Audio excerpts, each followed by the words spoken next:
Nor'easter. Wicked winds, powerful gusts in California take down trees and power lines and even blew out windows in a San Francisco skyscraper. It was the windiest I've ever seen it. Flood fears. What could happen when all that snow starts to melt in Utah? There's a lot up there. Yeah, it's got to all come down somewhere. Do seesawing temperatures have an impact on your health? It's the battle between summertime and wintertime. And what's being done to help save the diamondback terrapin population?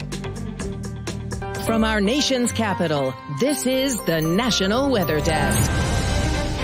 Good morning and welcome to the National Weather Desk. I'm Angela Brown. The nor'easter that pounded the Northeast is pulling away this morning, but it left more than 200,000 power customers in the dark, along with cancellations and delays at airports in Boston, Albany, and Portland. The heavy snow fell across a large portion of New York State and also New England. Snow totals, though, varied. Up to 3 feet fell in some of the higher elevations. 1 to 2 feet are on the ground across New York State and northern New England.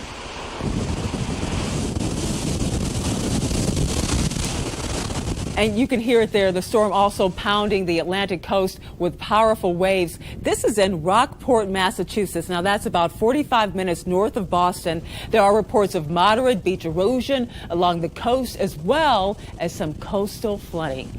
Meanwhile, a 6-year-old New Hampshire girl is home from the hospital this morning. She was trapped under a tree that fell in the storm. Her mother says they were playing in the snow when the tree just suddenly fell. The mom managed to get out. She called for help. Firefighters and police officers used chainsaws, shovels, and their hands to get her free. Remarkably, she escaped with only a bump on the head. And we have team coverage for you this morning from across the region impacted by the storm. We saw it with Johnny Maffei just south of Portland, Maine. Some light flurries lingering this morning after yesterday's nor'easter. We're here in Kennebunkport. Over 2,500 customers are waking up without power. And in York County, over 15,000 customers waking up without power this morning thanks to that heavy, wet snow and some strong winds as well. Now, Central Maine Power, well, they've been working throughout the night and they plan on working all day long. Over 150 incidents, which are trees and limbs taking out power lines just here in York County. That's not across the state. That's just here in York County, which is southern Maine, for those who don't know. Now, they're planning on all of this all day because of just the longevity of the storm. A lot of those calls came in last night. We'll be following it. No more snow left, though, it looks like, throughout the rest of the day. From the National Weather Desk, I'm Johnny Maffei. We're here in Fayetteville, New York, just outside of Syracuse, where upwards of a foot of snow fell here yesterday. As we take a look at these road conditions right now, a lot of the roads are starting to clear off very well. Only the snow in the middle or the outer parts of the lane. If your car stays in the middle lane, you'll be fine driving to work this morning, as crews have done a lot of work to get these roads clear in clear condition. Now, snow conditions are starting to taper off here in central New York and allowing crews to get through cleanup throughout the day.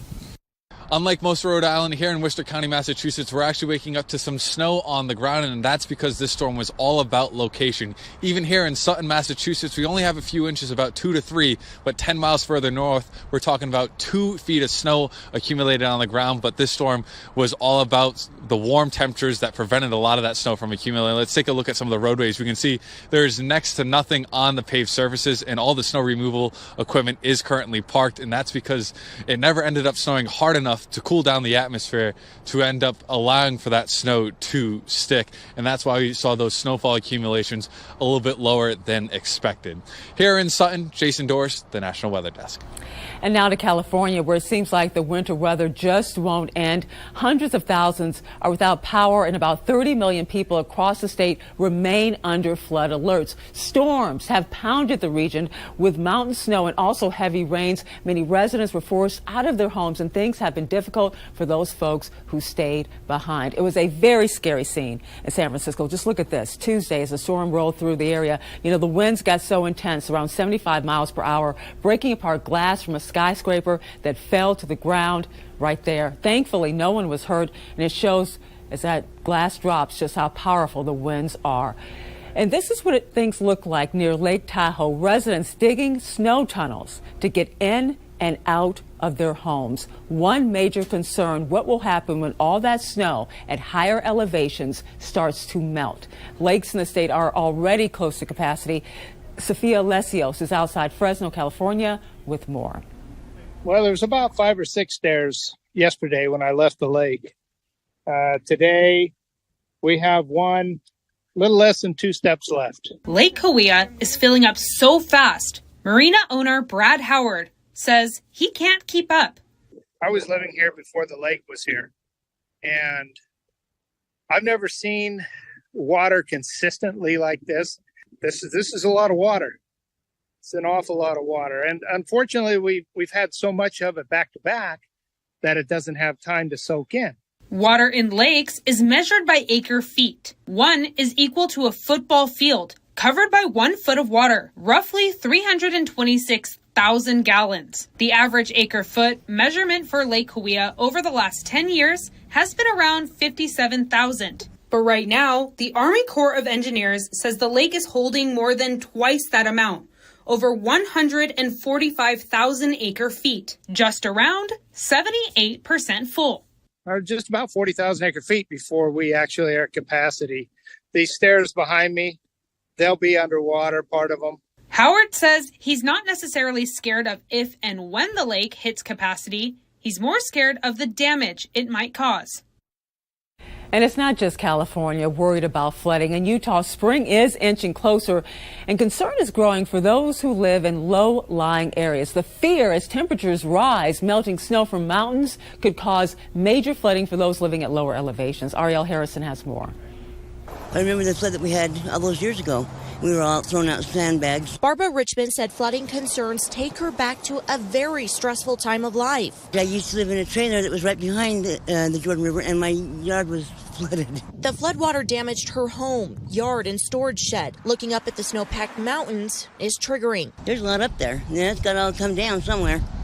It comes down too fast. Yeah, we have problems. In 2005, the Santa Clara River flooded in southern Utah after rain in the valleys and snow in the mountains during a drought year. We will never forget the images of those homes on the Santa Clara River tumbling into the creek. Jim Nelson is a hydrologist and professor at Brigham Young University. He doesn't expect flooding in the valleys this week. It's a little early for the combination of things that produce larger flows. Weber State professor and groundwater flow expert Marek Matiashik agrees and says it's the coming weeks and months to watch. Number of days with a lot of rain and with still a lot of snow up in the mountains.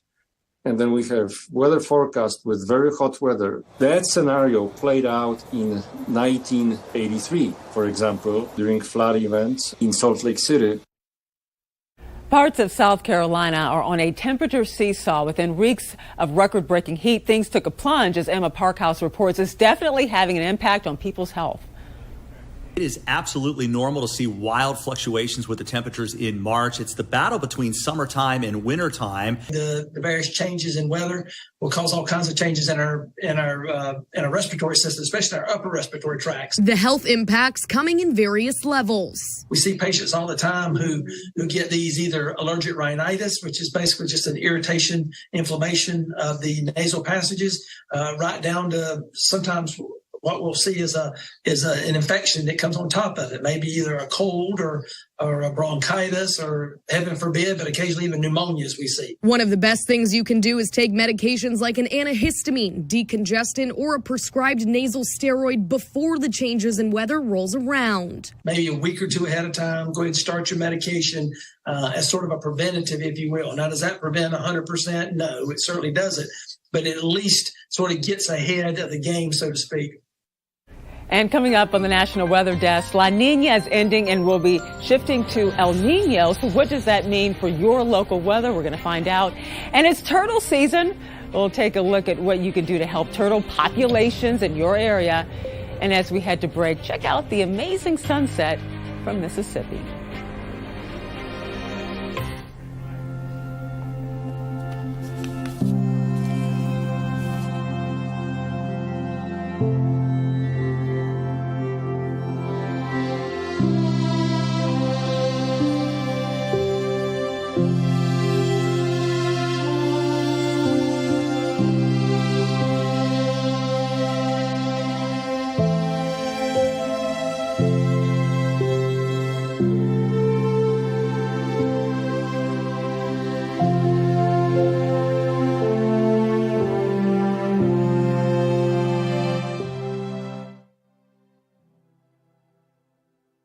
I'm meteorologist Charlie Lopresti with a look at the Northeast. Yesterday's storm system is slowly making its way south of Nova Scotia this morning. There's the center right there.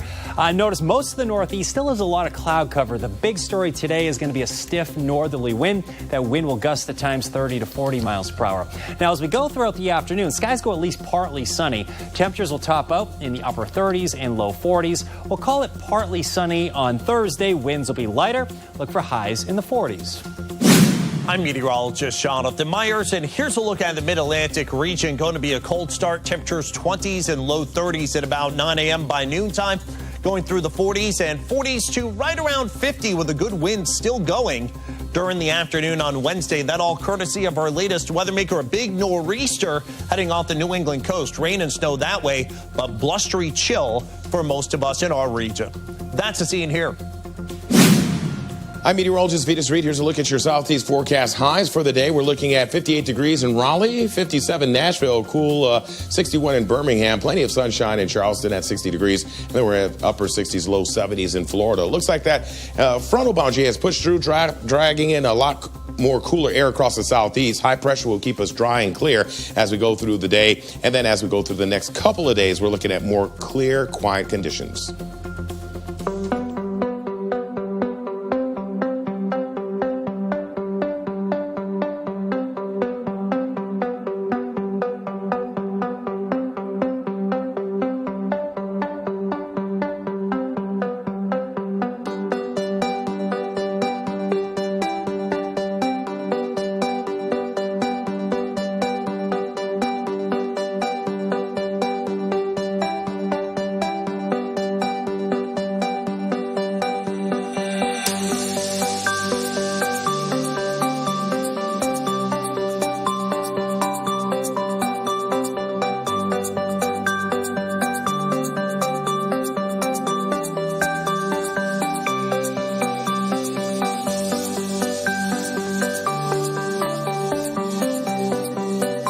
Weather Window, presented by the National Weather Desk. While a nor'easter deposited heavy snow on New England Tuesday, at some moments it wasn't quite ready to stop.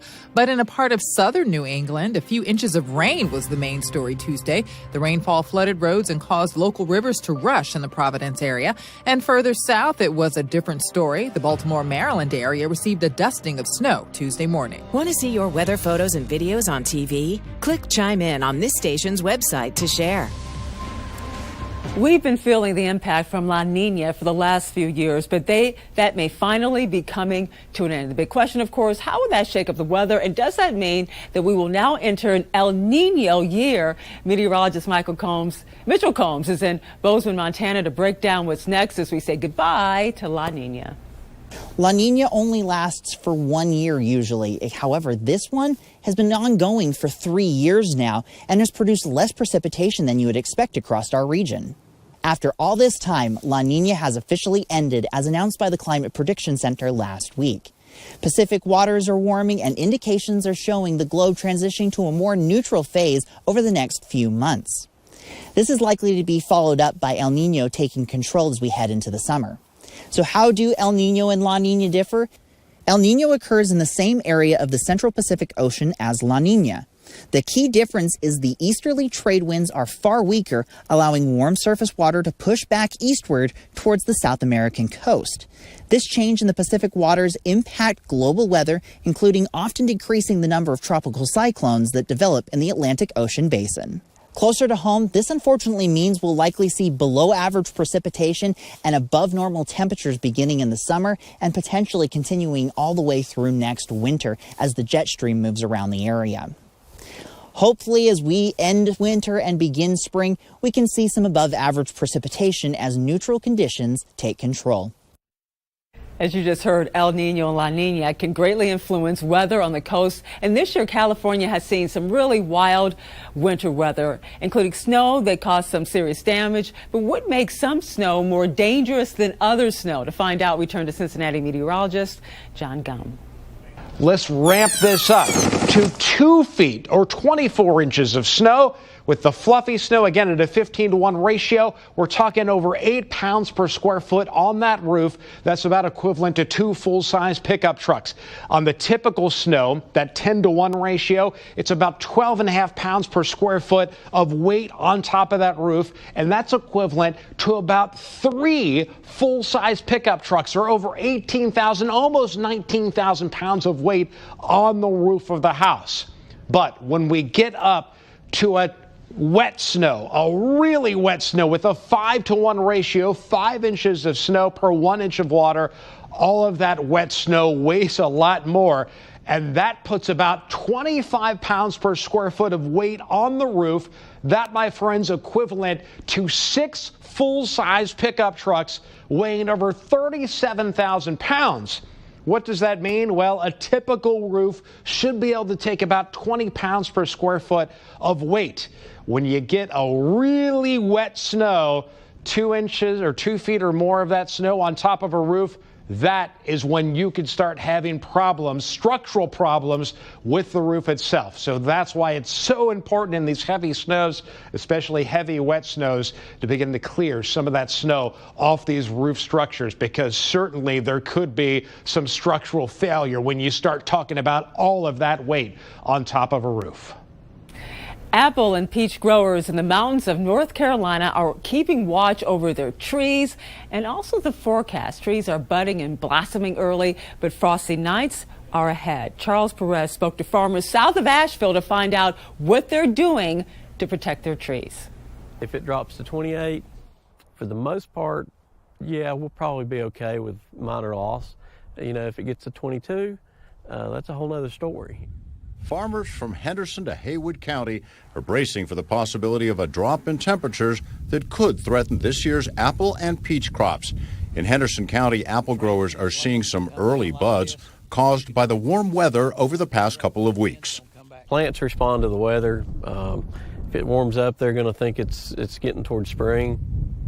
One Henderson County apple grower is using wind machine technology in hopes of minimizing the damage. You could use a wind machine to help pull down warm air that's aloft down and mix with the cold air at the surface, and you can raise the temperature a few degrees, and you know, a few degrees is what you need sometimes to save a crop. But it may be too late to save some crops. According to the owners out here at Grandad's, these peaches are going to be a total loss. As for the apple varieties, the Mutsu and Pink Ladies are also going to take a hit. And although the West Coast has seen some major winter storms in recent weeks, spring is actually just a few days away. And Seattle residents are preparing for the annual Skagit Valley Tulip Festival. Lee Stoll has a look at how the winter weather could impact the timing of the big bloom.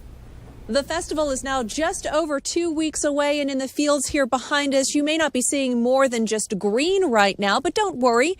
Growers say the tulips are just playing it safe. Lowland snow recently gave growers in Skagit Valley a bit of a scare. We were a little bit worried. The annual Tulip Festival is a deeply rooted event and a sure sign of spring, but the last few weeks have not warmed up. Temps have trended cooler than normal. The bloom is still down, tucked beneath the earth, so right now you just have the edges of the leaves that are up above the surface. The big question every year, will the peak of color be early or late? Just dropping below freezing isn't going to be a big issue. It'll slow down the bloom, you know, the progress of the flowers. So right now we're trending a little bit late on the calendar, but we've got a lot of time for things to catch up quickly. The flowers seem to sense what's happening and for now are safe underground. If it freezes, they're just fine down there. And it's not just the crops that are impacted by the weather, it's animals as well. As we near spring, turtles become a more common sight, but diamondback terrapin populations are on the decline. Floriana Boardman in Charleston, South Carolina explains what you can do to help this species thrive. From your lawn to your pool, keep your eyes peeled for an adorable little creature. They're called diamondback terrapins, and their season has just begun. People love them, and they are part of our South Carolina natural history that needs and deserves to be preserved. The turtles can be found from Texas all the way up to Massachusetts, but according to DNR, their population is on a decline. There's so many things that affect terrapin survival that are out of our control.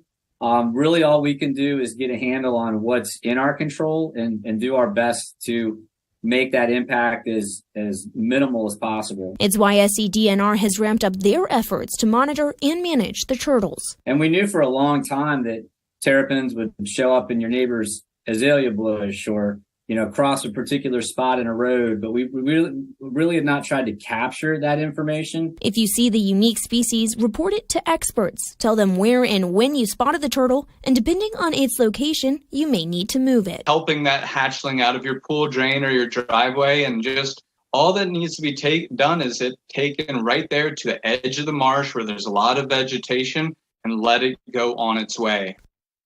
It's time for a short break, but as we go to break, let's take a look at snowy scenes from Massachusetts yesterday.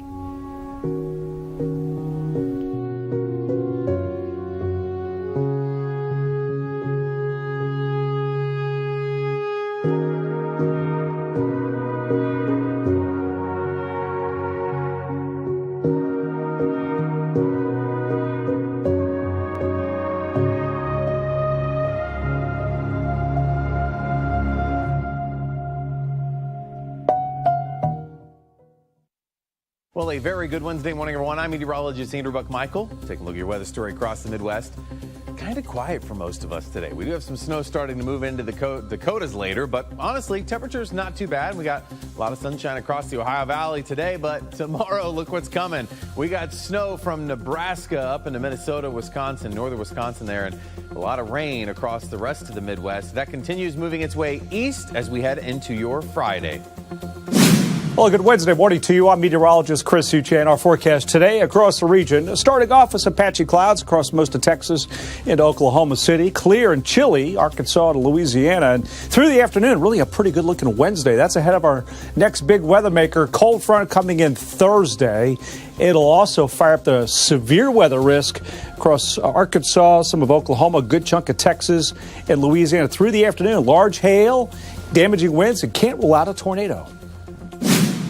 Good morning. I'm meteorologist Rebecca Stevenson. Here's what's happening across the West. We had the atmospheric river slam into California yesterday, and now that continues to track its way eastward.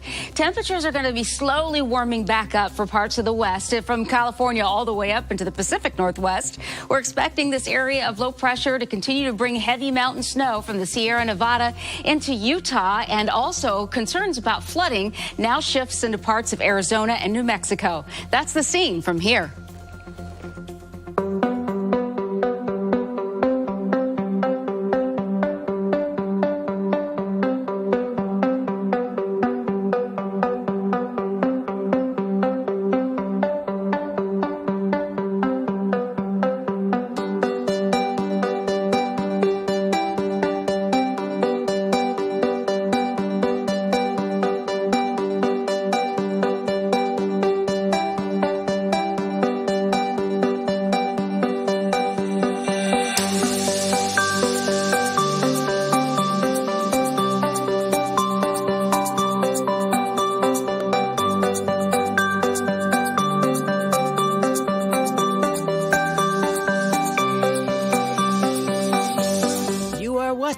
The National Weather Desk. And now take a look at this dramatic rescue video from Utah after a police officer crashed his dirt bike. Brad Coleman was stuck in a canyon with fractures and broken bones before he was discovered. More from Lincoln Graves. Moving. Yep. Oh, all right. The end to a long ordeal for the Washington City police officer. He had left home the previous afternoon. The search lasted much of the night and picked back up Monday morning. A friend is credited with actually spotting the bike, using a drone, then notifying rescuers. Jason Williams is Brad's chief in Washington City. He credits his attitude with surviving the ordeal, spending up to 20 hours in cold, damp weather, all while injured. He's not one to give up. What happened is just a guess at this point. There is a trail near the canyon. Officials say he could have lost balance or hit a rock, but he fell and his bike fell in too. Everyone credits Brad for wearing safety gear. Had he not been wearing his motocross gear and his helmet, I think this would have turned out a lot worse. And you can find us on all of your favorite social media platforms. Just search the National Weather Desk. We will be right back.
Well, have you ever heard of a corn filter? Tomorrow on the National Weather Desk, we're going to show you what it is.